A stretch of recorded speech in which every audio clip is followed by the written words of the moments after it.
A legal hit on Caufield and a bad call against Suzuki.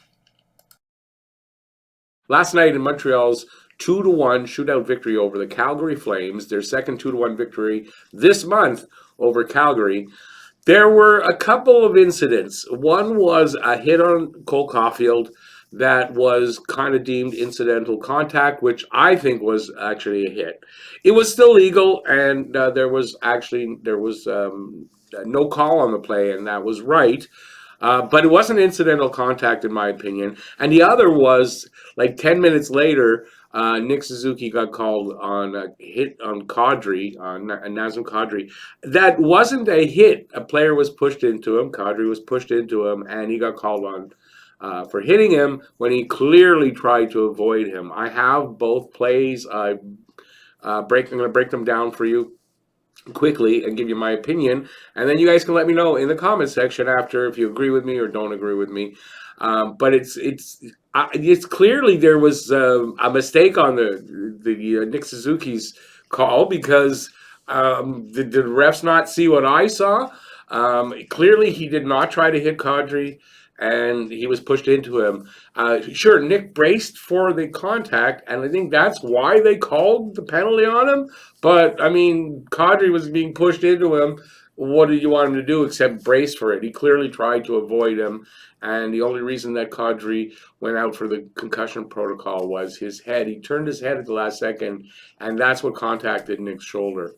So I'm going to break that down for you, but first we're going to take a look at the Trevor Lewis hit on Cole Caufield. I believe it was a hit. You can clearly see that he lowers his shoulder and he comes up a little bit when he hits Caufield. Just before he comes up a little bit, he does hit Caufield, I believe, in the upper chest, which is legal. Caufield hit his head on the ice when he fell back. And apparently there's no concussion, and he should be in the game tomorrow against Ottawa, which is really good news. That's really good news. Not only is he very important to the offense of the Montreal Canadiens, but you can clearly see after he was out of the game, it's a different Montreal Canadiens team with Caufield not there. There's not as much excitement. They're not as dangerous to score, and you can clearly see the difference. So here's what I think about the hit on Cole Caufield. Incidental contact. Lewis lowers his shoulder a little and gets set for the hit. It looks like a legal hit, though, but not incidental contact. And where does Lewis? I don't see how he tries to avoid contact with Caufield at all. Lewis comes up a little just before contact is made. Cole falls back, hits his head on the ice. Still not incidental contact, in my opinion. Watch as just as he's approaching, he lifts up into Caufield. So, Caufield should have been looking up. He just gotten the puck. It's a little bit on him there, but it's not incidental contact. Lewis lowers his shoulder, comes up a bit as contact is made with Caufield's upper chest. That's legal, but not incidental contact. Now watch here. The arm drops, the shoulder drops, and he comes up and hits Caufield there like that. So that's not incidental contact. Caufield should have kept his head up, and there you go.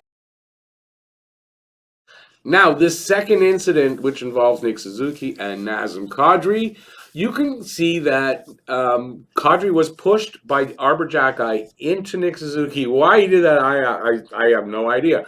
And Nick tried to avoid hitting Kadri. He actually tried to avoid hitting Kadri. He saw something happening, I guess, because he started turning quite early, I think, on that.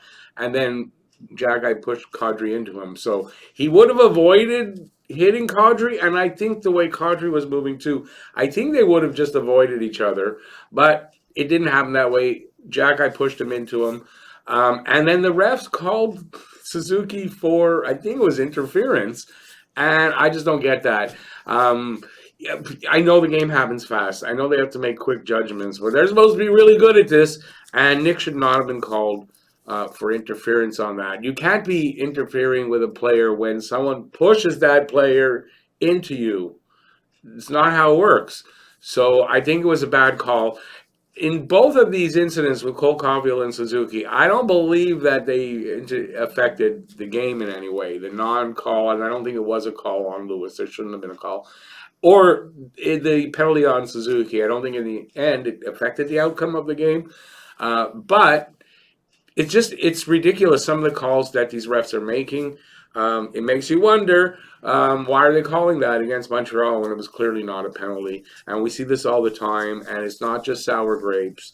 It's happening actually all over the league, and it was happening to Calgary because Coach Sutter, I know, had a big complaint about it. I guess to the press after a game against Toronto. So yeah, so it's not just us seeing things like this. So let me know what you guys think. Here's what I think of it.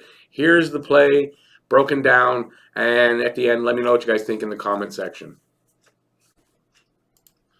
Suzuki tries to avoid Kadri, but Jackeye pushes Kadri into Suzuki. Why? I can't figure that out. You can see it right here. Boom, he pushes him right into Suzuki. Suzuki turns to avoid Kadri, and Kadri would have missed Suzuki, but Jackeye directs Kadri towards Suzuki and pushes him.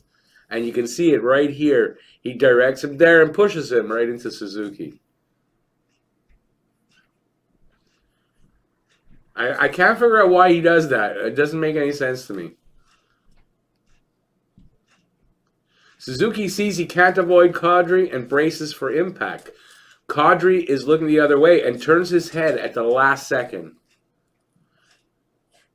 You'll see Suzuki brace for impact just as Kadri's about to hit him, and watch Kadri's head turn into Suzuki's shoulder.